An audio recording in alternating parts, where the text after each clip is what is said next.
ఓం నమః శివాయ. సప్తర్షులు అరుంధతీదేవి కూడా అందరూ తిరిగి వచ్చారా? తిరిగైతే వచ్చాం పరమేశ, కానీ విఫలులమయ్యాం. మేమంతా పార్వతీదేవి ఎదుట తమను బాగా నిందించాం, కానీ ఆమెపై ఏమాత్రం ప్రభావం కలగలేదు. తమరి నిందను ఆమె వినలేకపోయింది. మా నోట తమరి నింద విన్నాక ఆమె ముఖభంగిమలన్నీ కూడా కఠోరమైపోయాయి పరమేశ. మేము ఆమె మదిలో తమ పట్ల వికర్షణను కలిగించలేకపోయాం. పైగా మేము నిందించడం విని ఆమె మదిలో మా పట్ల జుగుప్స కలిగింది. నిజం చెప్పాలంటే పరమేశ, ఆమెకు మేము చెప్పిన మాటల మీద విశ్వాసం కలగలేదు. ఆమె తపస్సు మానేది లేదు పరమేశ. ఆమె మాత్రం తాను చేయదలుచుకున్నది తప్పక చేస్తుంది. ఆమెను మాన్పించడం ఏ విధంగానూ సాధ్యం కాదు. మా విచారం వల్ల తమర్ని నిందించిన పాపం ఏమాశించి చేశామో అది సఫలం కాలేదు. తమర్ని నిందించిన దోషం వల్ల మేము పశ్చాత్తాపాన్ని అనుభవించవలసి వస్తోంది. చింతించకండి బ్రహ్మర్షి వశిష్ఠ. నన్ను నిందించే కార్యం నేను ప్రతిపాదించిన కార్యక్రమమే కదా. నిజం చెప్పాలంటే తమరు నన్నేమీ నిందించలేదు, అలా నాటకమాడారు అంతే. మేమందరము కలిసి ప్రార్థించేది ఒకటే పరమేశ్వర, తమరు పార్వతీదేవి తపస్సుకు ప్రతిఫలాన్ని ఆమెకిచ్చి ఆమె ప్రయత్నానికి సాఫల్యాన్ని ప్రసాదించాలి. అవును దేవేశ్వర, సాఫల్యాన్ని ఇవ్వడమంటే అరుంధతీదేవి అభిప్రాయం వివాహానికి అంగీకరించడమే. సరే, అరుంధతీదేవిది మీ సప్తర్షులందరిది కూడా ఇదే విన్నపము నిర్ణయము అయితే మరి నేను సంతోషంగా అంగీకరిస్తాను. నేనే మరి పార్వతీదేవి వద్దకు వెళ్ళి ఆమెకు ఈ నిర్ణయాన్ని తెలియచేస్తాను. తమరు పార్వతీదేవికి సూచించి ఆమెను సంతోషపెడతారు. కానీ ఆమె తల్లిదండ్రులు ఎంతో కాలంగా తపస్సు చేస్తున్న తమ కుమార్తె గురించి చింతిస్తున్నారు. వారి చింతను పోగొట్టే ఉపాయం కూడా తమరే చెప్పాలి ప్రభు. ఈ పనిని బాధ్యతను నేను మీ అందరికీ ఒప్పగిస్తాను. మా మాటగా మీరంతా హిమవంతుడు మేనారాణీదేవి వద్దకు వెళ్ళి పార్వతితో ఇక నా సంబంధం గురించి చెప్పండి. ఇలా మేము పార్వతీదేవి వద్దకు వెళ్ళి రావడం సార్థకమైంది ప్రభు. అవును పరమేశ, మేము వారిని కలవడానికి ఇప్పుడే బయలుదేరతాము.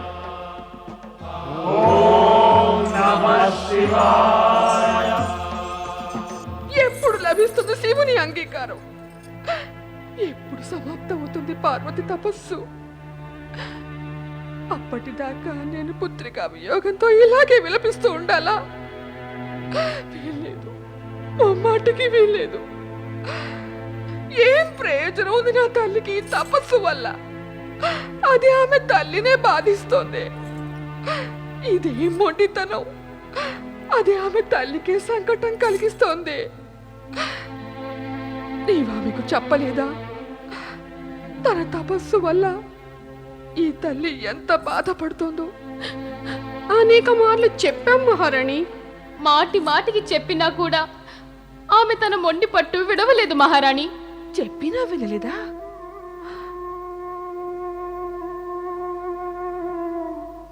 తన పట్టు విడవదన్నమాట. నా పుత్రిక మొండి పట్టు విడవదు,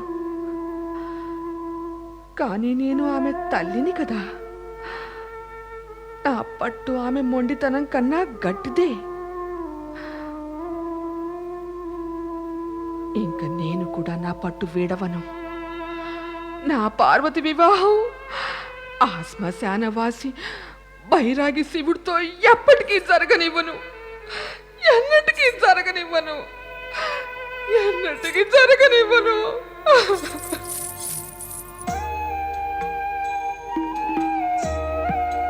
జరగనివ్వడం జరగనివ్వకపోవడం మనుషుల చేతిలో ఉంటే ఈ జగతి రూపమే వికృతమవుతుంది. జరగనివ్వటం జరగనివ్వకపోవడం అనేవి ప్రకృతి విధి తమ స్వహస్తాలతో నియంత్రిస్తాయి. స్వామి, నేను చెప్పేది మాత్రం ఒకటే. నేను మహారాణి మేనాకు ఏ కారణం చేతను కోపం తెప్పించను. ఎందుకంటే ధన్యుణ్ణయ్యాను నేను. తమ వంటి మహర్షుల పవిత్ర చరణధూళితో మా హిమాలయ భవనం పవిత్రమైంది. నా సాదర వినమ్ర ప్రణామం స్వీకరించండి. మహర్షులారా, అరుంధతీదేవి కళ్యాణమస్తు. విచ్చేయండి, ఆశీనులు కండి.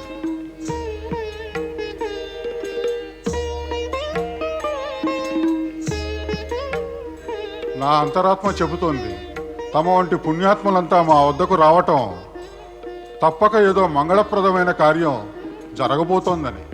అవశ్యం. తమరు ఊహించినది నిజమే.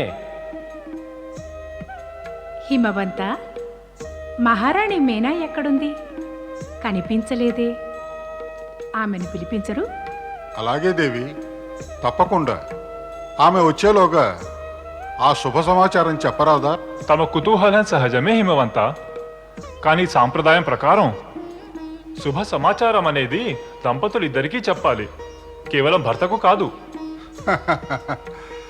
ఎంత చక్కని సాంప్రదాయం మనది. సువర్ణ, ఆజ్ఞ మహారాజా. మీ రాణివారికి చెప్పు, అరుంధతీదేవి సప్తర్షులు కలిసి వచ్చారని. వచ్చి వారిని దర్శనం చేసుకోమను. చిత్తం ప్రభు. హిమవంత, తమరి శ్రీముఖంపై విరిసిన చిరునవ్వు వెనకాల మాకేవో విషాద ఛాయలు కనిపిస్తున్నాయి. మీ మహర్షులు ఊహించినది నిజమే. మాకు ఒకటే చింత. చింతకు కారణం? మా పుత్రిక పార్వతి. ఆమె తపస్సులో ఉంది. చింతకు కారణం ఆమె ఎలా అవుతుంది? అదే మా ఇరువురి చింతకు కారణం. మేము పార్వతికి ఎంతో నచ్చ చెప్పాం, కామె పట్టు విడవటం లేదు.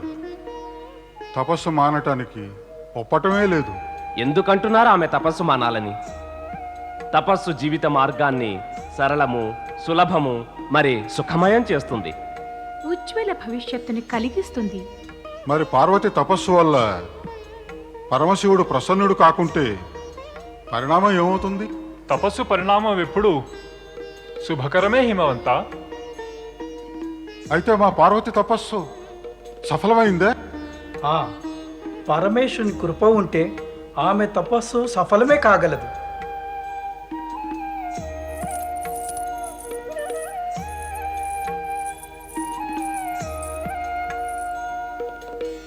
అరుంధతి దేవి, పూజ్యులైన ఋషిపుంగువులారా, నా ప్రణామం స్వీకరించండి. కళ్యాణమస్తు.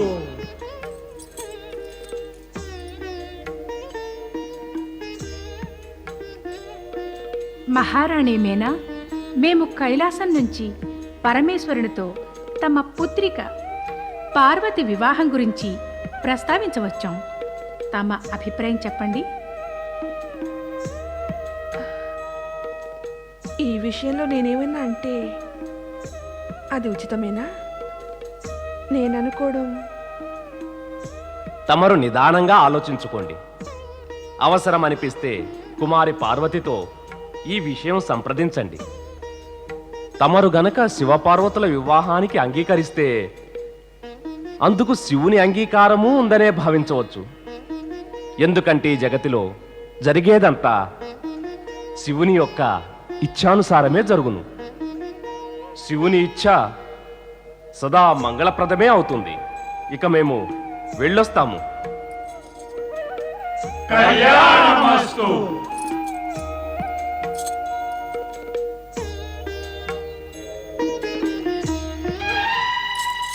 చెప్పు మేనారాణి, ఇక చెప్పు నీ మనసులోని మాట. వారు ఎదుట చెప్పలేకపోయావేమో.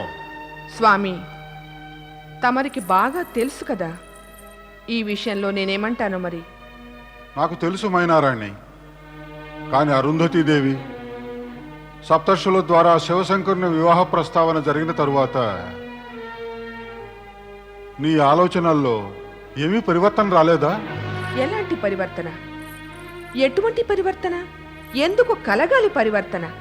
స్వామి, నాకు ఈ విషయం తెలుసును, కానీ తమరికి నిజం తెలియదు. పార్వతి శివశంకరునితో ఎన్నడూ సుఖంగా ఉండలేదు. మేనారాణి, జీవితంలో సత్యాలు ఎన్నో ఉన్నాయి, వాటిని మనం ఆమోదిస్తాం. అవన్నీ సత్యాలు కావు. కొన్ని సత్యాలు ఎటువంటివంటే వాటిని మనం ఎరుగం, ఆమోదించం. స్వామి, తమరి జ్ఞానబోధ గూఢార్థాలు నా బుద్ధికి మించినవి. నాకు తెలిసి నేను నమ్మేదల్లా ఒక రాకుమార్తెకు ఏదో బైరాగితో వివాహం ఎన్నడూ సుఖప్రదం కాదు. మహలిలో పుట్టి పెరిగిన పార్వతి ఎక్కడా? శ్మశానంలో తిరుగుతూ ఉంటే వాడెక్కడా? మహారాణి, దేవర్షి నారదుల భవిష్యవాక్కును నీవు కాదనలేవు. ఆయన చెప్పారుగా పార్వతి వివాహం పరమేశ్వరునితోనే జరుగుతుందని. ఇక మరి సుఖం మాటకొస్తే ప్రపంచంలో ఏ తల్లిదండ్రులు కూడా తమ పుత్రిక జాతక చక్రంలో కేవలం సుఖాలనే రాసి పెట్టలేరు. స్వామి, సుఖాలనైతే రాసి పెట్టలేం, కానీ ఆమె సుఖ జీవితానికి మన ఆశీర్వాదాల్ని, మంగళాశీసులను ఇవ్వడానికి ప్రయత్నించవచ్చు కదా. ఆ మాత్రం చేస్తూనే ఉన్నాం మీనారాణి, ఇంకా చేస్తాం. దేవర్షి నారదుల భవిష్యవాక్కు, అరుంధతీదేవి సప్తర్షుల రాక ఈ వివాహాన్ని సమర్థిస్తున్నాయి. మైనారాణి, ఉచితం ఏమిటంటే మన ఇద్దరం పరమేశ్వరుని వద్దకు వెళ్ళి ఆయనకు కృతజ్ఞతలు చెప్పి ఈ వివాహానికి అంగీకరిద్దాం. పదదేవి, పద వెళదాం. శివాయ ఓం నమ శివాయ ఓం నమ శివాయ ఓం నమ శివాయ ఓం నమ శివాయ. విచ్చేయండి హిమవంత, విచ్చేయండి మైనారాణి. నందీశ్వర, పరమేశ్వరులు సమాధిలో ఉన్నట్టున్నారే? అందులో ఆశ్చర్యమేముంది హిమవంత? ఆశ్చర్యం కలగవలసింది పరమేశ్వరుడు సమాధిలో లేకపోతేనే. ఆ ఆశ్చర్యం కలిగే స్థితి ఎప్పుడొస్తుంది నందీశ్వర? అటువంటి స్థితి ఎప్పుడో ఎవరికీ తెలియనే తెలియదు. కాస్తైనా చెప్పలేరా? లేదు లేదు, పరమేశ్వరుని సమాధి ఎప్పుడు ముగుస్తుంది అనే విషయం ఎవ్వరూ ఏమీ చెప్పలేరు. తమరే స్వయంగా ప్రయత్నించి చూడండి. శివశంకర, మా పుత్రికకు సుబుద్ధినియ్యి, ఆమెకు మార్గదర్శనం చెయ్యి పరమేశ. ఆమెకు నచ్చజెప్పు, ఆమె సమాధిని అంతం చెయ్యి పరమేశ.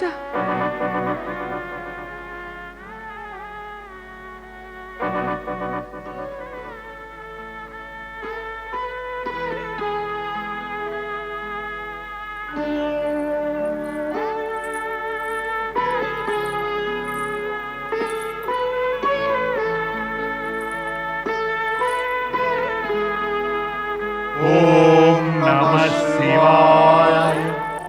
మహారాణి మైనా మంగళకారకుడైన శివుని సమక్షంలో తపస్సు చేస్తున్న తన కుమార్తె పార్వతికి మార్గం చూపమని, ఆమె సమాధిని అంతం చేయించమని ప్రార్థించి వెళ్ళింది.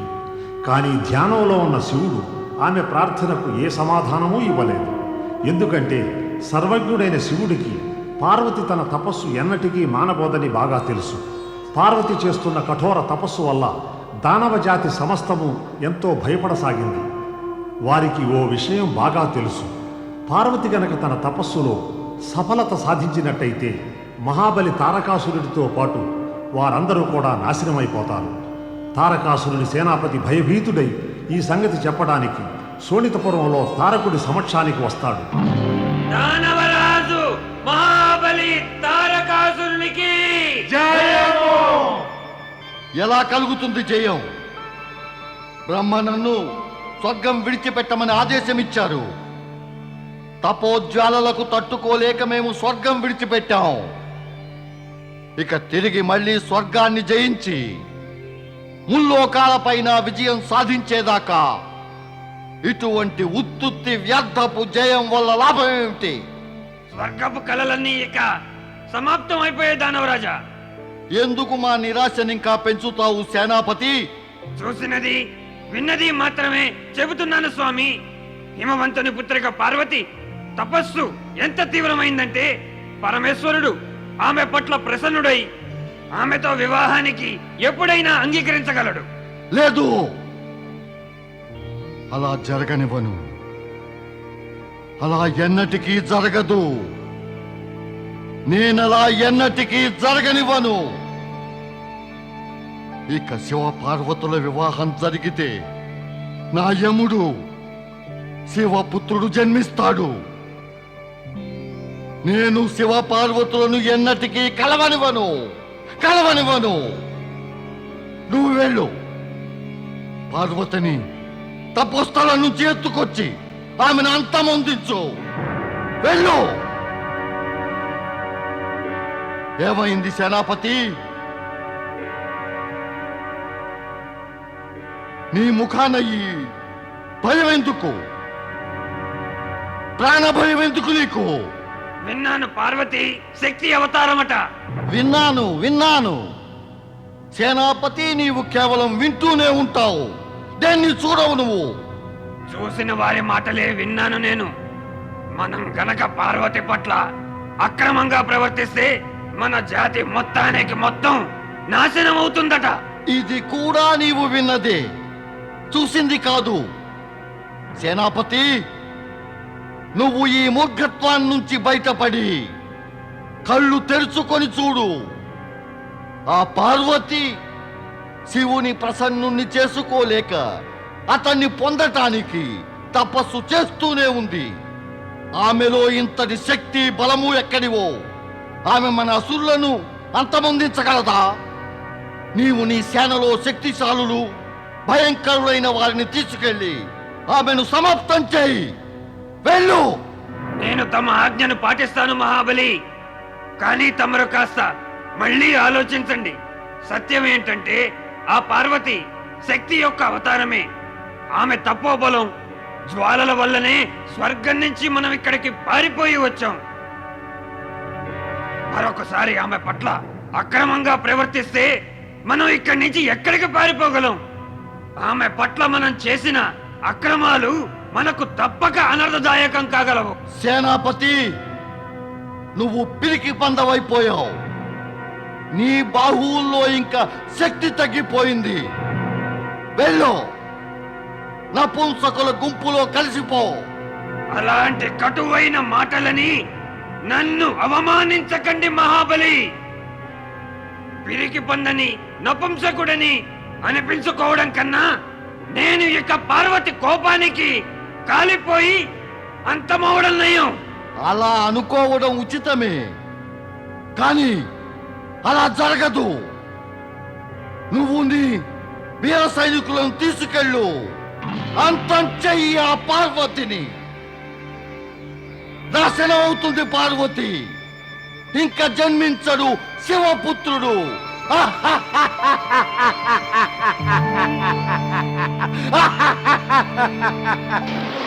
ఓం నమః శివాయ, ఓం నమః శివాయ, ఓం నమః శివాయ, ఓం నమః శివాయ, ఓం అదిగో పార్వతి, రండి ఈమెను చంపేద్దాం. నమః శివాయ, ఓం నమః శివాయ, ఓం నమః శివాయ, ఓం నమః శివాయ, ఓం నమః శివాయ, ఓం నమః శివాయ.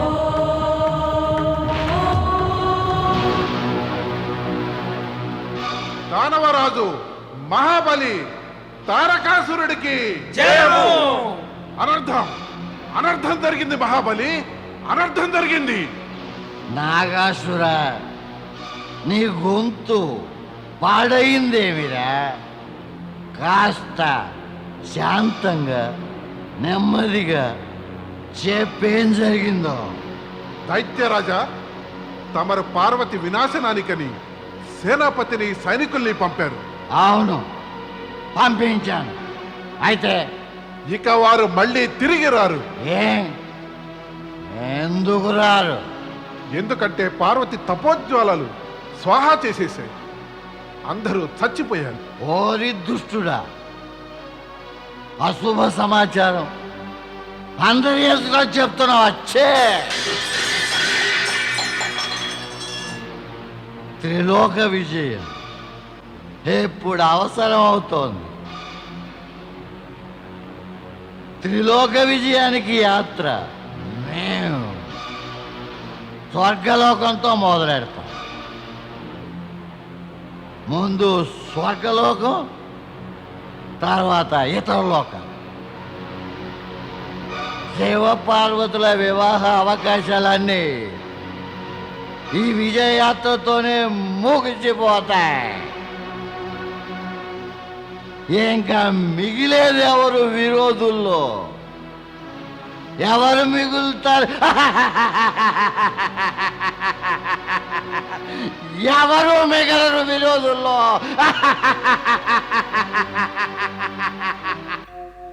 స్వర్గంపై మళ్ళీ ఆధిపత్యం పొందిన తరువాత అసురుల శత్రువైన దేవేంద్రుడు తన మూల ఉద్దేశాన్ని మరిచి ఎప్పటిలాగే నృత్యము సంగీతాదులలో మునిగి తేలసాగాడు.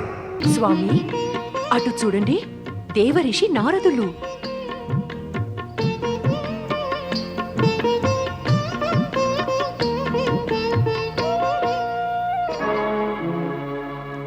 దేవర్షి, దేవర్షి, దేవర్షి, ఇప్పుడేగా వచ్చారు, అప్పుడే వెళ్తున్నారా? ఇంద్రసభలో తమరికి స్వాగతం. రండి, విచ్చేయండి. దేవేంద్రుడికి శుభాకాంక్షలు చెప్పడానికి వచ్చాను. కానీ దేవేంద్రుడేమో నృత్యము గాన విలాసాల్లో మునిగి ఉన్నారు. నారాయణ నారాయణ. పదండి. నారాయణ నారాయణ నారాయణ, శ్రీమన్నారాయణ నారాయణ నారాయణ. ప్రణామం దేవర్షి. దేవేంద్ర, విలాసానికి శక్తికి శత్రుత్వం ఉంది. రెంటిని నిర్వహించడం ఒకే స్థానంలో సంభవం కాదు సుమా. దేవర్షి, దేవర్షి, తమరి యొక్క తాత్పర్యం చూడబోతే నృత్యం చూసి ఆనందించినంతనే ఆ విలాసాల వల్ల తమ శక్తి క్షీణిస్తుందనా? తమరు ఆశీర్వాదం ఇవ్వలేరనా? ప్రతి మనిషి చరితార్థుడు కాగలిగిన సత్యం ఇదే దేవేంద్ర. విలాసం వల్ల శక్తి క్షీణించిపోతుంది. ఎవరి శక్తి అలా క్షీణిస్తుందో వారు ఆశీర్వాదమే కాదు, తమకు శుభం కోరుకునే యోగ్యత కూడా పూర్తిగా కోల్పోతారు. నారాయణ నారాయణ. అద్భుత సత్యం ఇది. జగద్వ్యాపక సత్యమిది, శాశ్వత సత్యమిది. దేవేంద్ర, ఈ సత్యం మన మీదే ప్రయోగించుకుందాం. అదేలా దేవర్షి? గతం ప్రారంభం నుండి భవిష్యత్తు ముగిసేదాకా ఆలోచనల గమనం ద్వారా. దేవేంద్ర, గతంలో విలాసప్రియత్వం వల్ల తమరి శక్తి క్షీణించింది. అప్పుడు అసురులు తమపై దాడి చేసి స్వర్గాన్ని ఆక్రమించారు. ఆ స్థితిలో మీరు కారడవులు పట్టారు. ఒకసారి పరమపిత బ్రహ్మను, ఒకసారి మహావిష్ణువును, ఒకసారి పరమేశ్వరుని వద్దకు వెళ్ళి ఆర్తనాదాలు చేశారు, మిమ్మల్ని తారకాసురుడు నుంచి రక్షించమంటూ. పార్వతీదేవి కృపాశక్తుల వల్ల పరమపిత బ్రహ్మదేవులు తారకాసురుణ్ణి స్వర్గం నుంచైతే వెళ్ళగొట్టారు. కానీ ప్రస్తుతం మీరు ఒక సత్యాన్ని మర్చిపోయారు. తారకాసురుడు చావలేదు, బతికి ఉన్నాడు.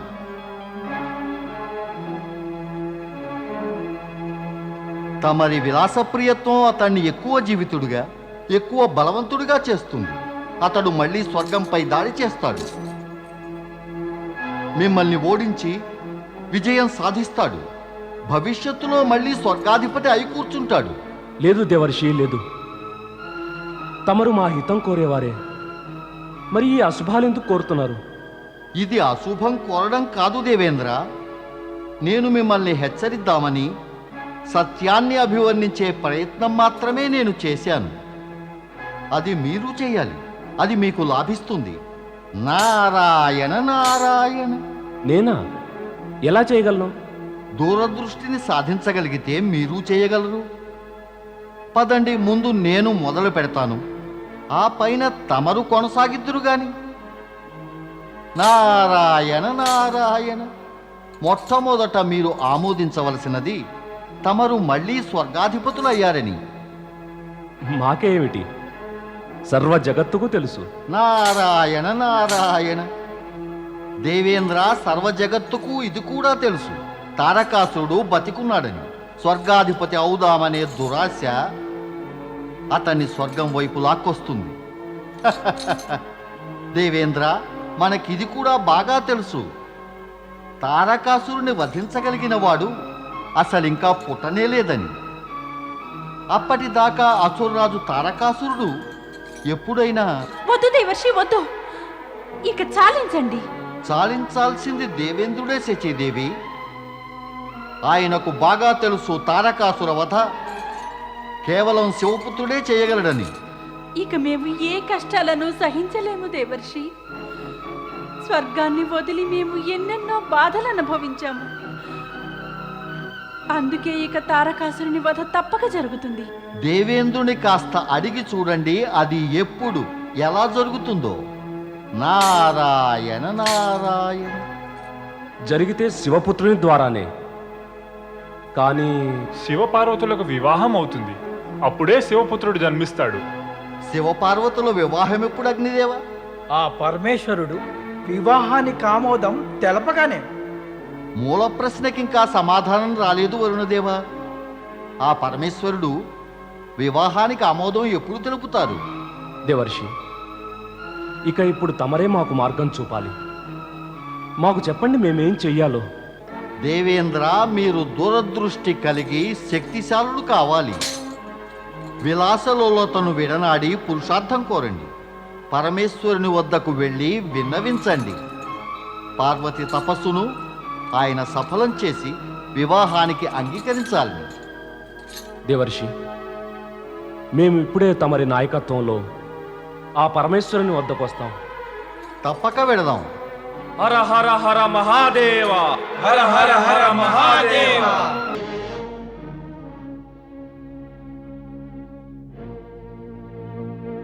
దేవర్షి, పరమేశ్వర్లు ఇక్కడ ఉన్నట్టుగా లేరు. ఇప్పుడు ఏం చేయాలి? ఎక్కడికి వెళ్ళి ఉంటారు? పదండి, నందిని అడుగుదాం. నారాయణ నారాయణ నారాయణ, శ్రీమన్నారాయణ నారాయణ నారాయణ.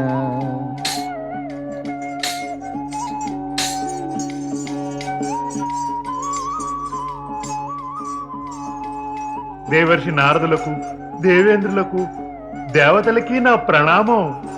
కళ్యాణమస్తు. కళ్యాణమస్తు నంది. నంది, పరమేశ్వరులేరి? ఎక్కడికి వెళ్ళారో ఏమో, ఇంతదాకా ధ్యాన సమాధిలో ఉన్నారు. అకస్మాత్తుగా అదృశ్యులయ్యారు. కానీ అదృశ్యులై ఎక్కడికి వెళ్ళి ఉంటారు? తిరిగి ఎప్పుడు వస్తారు? ఈ విషయంలో అధికారపూర్వకంగా ఏమీ చెప్పలేను. పోనీ అనధికారపూర్వకంగా చెప్పగలవా? తమరు పరిహాసం చేస్తున్నారు దేవర్షి. అపకారం అన్యాయము చెయ్యను, కేవలం పరిహాసమే చేస్తాను. ఇప్పుడు ఏమవుతుంది దేవర్షి? జరిగేది విధి విధానాన్ని బట్టే కదా. ఏమిటా విధి విధానం? అదే కనుక తెలిసిపోతే ఇంకా మిగిలేదేముంటుంది కనుక. విధి విధానము రెండిటికీ గౌరవమే ఉండదు అసలు. అయితే మేమింకా పరమేశ్వరుని కొరకే నిరీక్షించాలా? ఎప్పటిదాకా నిరీక్షిస్తారు? ఎప్పుడొస్తారో ఏమో. నాకు ఆయన దర్శన భాగ్యమే కలగలేదు. ఆ భాగ్యం మాకు కలగలేదు. మరి నేను అనుకోవడం దేవేంద్ర, మనమిక్కడికి రాకమునుపే పరమేశ్వరునికి మన రాక గురించి పూర్తిగా తెలిసిపోయింది. అందుకే మనకు దర్శన భాగ్యం ఇవ్వకుండా ఉండటానికి వారు అదృశ్యులయ్యారు. నేను ఒక్కడనే ఇక్కడికి వచ్చుంటే దర్శనం తప్పక కలిగేది. కానీ మీ వల్ల నాకు కలగలేదు. అంటే వారు కేవలం మాపై అలిగారన్నమాట. అంటే వారు అదృశ్యులవడం దాన్నే సూచిస్తోంది. మరైతే అందుకు కారణం ఏమై ఉంటుంది దేవర్షి? దేవేంద్ర, ఇక అన్ని కారణాలను, కార్యాలను, మార్గాలను నేనే తమకు చెబుతూ ఉంటే తమరేం చేస్తారు? అంతకన్నా మంచి పని ఏమిటంటే తమరు తమ స్వర్గపు సింహాసనాన్ని నాకు అప్పగించేయండి. ఈ కరతాళాలు వీణ తమరు తీసుకోండి. పరమేశ్వరుడు ఎలాగూ మాపై అలిగారు. ఇక తమరు కూడా అలిగితే మాకు శుభం ఎలా కలుగుతుంది? నేను అలగలేదు దేవేంద్ర, అసంతుష్టుణ్ణి. తమరికి ఇది కూడా తెలియదా పరమేశ్వరుడు మీపై ఎందుకు కలిగి ఉంటాడో? తమరు మరిచారా? మన్మధుణ్ణి మీరు పరమేశ్వరుని మీదికి ప్రేరేపించి ఆయనకు కోపం తెప్పించలేదా? ఆయన అదృశ్యులయ్యారంటే ఇదే అర్థం. ఆయన ఇప్పటికీ ఆ సంఘటనను మర్చిపోలేదు. అందుకే ఆయనకు మీపై అతి కోపం. అయితే ఇక మేమేం చెయ్యాలి? ఏం చెయ్యాలా? జాగ్రత్తగా ఉండాలి దేవేంద్ర. స్వర్గాన్ని, తమను, తమ అధికారాన్ని, సమస్త దేవగణాలను తమరు కాపాడుకోవాలి. అందుకోసం తారకాసుర వధ జరగాల్సిందే. ఆ వధకు గాను పరమేశ్వరుడు ప్రసన్నుడు కావడం అత్యవసరం. అటువంటి వారు ప్రసన్నులు కావాలంటే మనం సత్ప్రవర్తన, సద్గుణాలు, సద్భావనలతో వారిని ప్రసన్నులు చేసుకోవాలి. దేవర్షి, నేను తమరి మార్గదర్శకత్వాన తప్పక నడుస్తాను. తమకు అదే శుభం కలిగిస్తుంది దేవేంద్ర. అనండి. ఓం నమః శివాయ. ఓం నమః శివాయ.